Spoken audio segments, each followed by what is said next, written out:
నేను చాలా మాట్లాడాలి, వినడానికి మీ ఓపిక ఉంటే మాట్లాడతాను.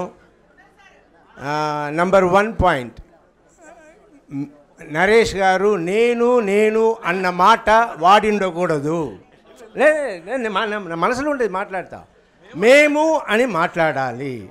ఉండమ్మా Naresh, you are my friend, నేను చెప్తున్నా. అండ్ నేను దీనికి రావాలని అనుకోలేదు.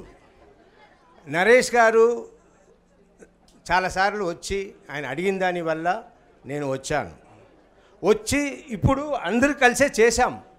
కానీ నరేష్ గారు మేము మా ప్యానెల్ అంటే మేమందరూ కలిసి ఇది ఇస్తున్నాము అని చెప్పిండాలి. ఇది ఒక చిన్న కరెక్షన్, ఇట్స్ ఓకే. మేమందరూ కలిసి ఉంటాము, కలిసి చేస్తాము. కానీ మాట్లాడడం కూడా అందరూ కలిసి మాట్లాడాలి. ఎస్, ఎందుకంటే ఇది వచ్చి ఇప్పుడు నేను గొప్ప చెప్పలేదు, నేను రావాల్సిన అవసరం లేదు. కానీ నేను వచ్చాను ఎందుకంటే నా ఫ్రెండ్ అడుగుతున్నారు. అండ్ ఎవరు ఏమి చెయ్యట్లేదు, ఏదో ఒకరు మొదలు పెట్టాలని నేను వచ్చాను. అది కూడా సరే వద్దామని జీవితాన్ని మాత్రం ఫస్ట్ కంటెస్ట్ చేపిద్దామని అనుకున్నా. సరే నేను ఎందుకు నేను నిలబడిండు కూడా. సరే ఈయన అడిగారు. ఆ తర్వాత నేను ఆలోచించాను, సరే జీవితాన్ని కంటెస్ట్ చేస్తాము, నరేష్ గారు కంటెస్ట్ చేస్తారు. నా part what is my position after they winnowing. మనం వెళ్తే ఇంటర్ఫియరెన్స్, నేను వస్తే ఇంటర్ఫియరెన్స్, నాకు పోస్ట్ లేకుండా పోస్టుతో ఉండాలి అన్నదానికోసం నేను ఏదైనా చేపించాలి. లేదంటే నేను ఊరికే ప్రచారం చేసి ఏమీ చెయ్యకుండా మీకు ఇచ్చిన మాటలు నిలబెట్టుకోకపోతాను, ఏం యూస్. ఇన్ని టెన్షన్స్తో ఇన్ని ఆర్గనైజ్ చేస్తూ తను మర్చిపోయాడు ఆ మాట అనడం. ఏది చేసినా మేమే అందరూ, రాజీవ్ కనకాల గారి దగ్గర నుంచి ఆపోజిట్ ప్యానల్, ఈ ప్యానల్ అలా లేదు. ఇక్కడ లేని బెనర్జీ గారు, రఘుబాబు గారు చాలామంది ఇక్కడ లేరు.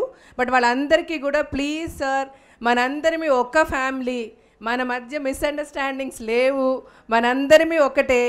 ఏది జరిగినా, ఏ ఫంక్షన్ జరిగినా నన్ను పిలవలేదు, నిన్ను పిలవలేను అని వద్దు. కొంతమంది మిస్ అయినా కూడా నేను ఎందుకు మిస్ అయ్యాను వచ్చి దెబ్బలాడి వచ్చి పని చేయండి. అందరం కలిసి పనిచేద్దాం. రాజశేఖర గారు అన్నట్టు విల్ ఆల్ స్టాండ్ యునైటెడ్. అందరూ ఆశ్చర్యపడేలాగా, అందరూ వాళ్ళ మాటలు వెనక్కి తీసుకునేలాగా మనం ఈ మా గౌరవాన్ని నిలబెడదాం. థ్యాంక్ యూ సో మచ్ అండి. థ్యాంక్స్ అండి నరేష్ గారికి. ఈ సందర్భంగా నేను కూడా మనవి చేసేది ఏంటంటే 26 ఒక్క నిమిషం సార్